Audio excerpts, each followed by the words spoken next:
ay alang-alang sa kaligtasan ng tao.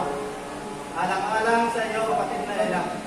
Matapos mong mapag-aaral ng banal na kasulatan at walang tigil na sisiya sa atin ang walang hanggang katotohanan, patuloy na manalangin sa Panginoon, magkaroon ng karanasan na ang Diyos ang nagbabago ng ating buhay, ng bawat tao.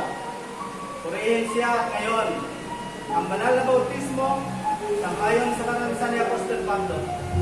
Siya namatay na kasama ni Kristo at nabuhay na kalakit niya. Bilang ministro ng Ebanghelyo at ministro ng Septimo Dia, ikaw na yung kapatid na Ella ay aking pinabautismo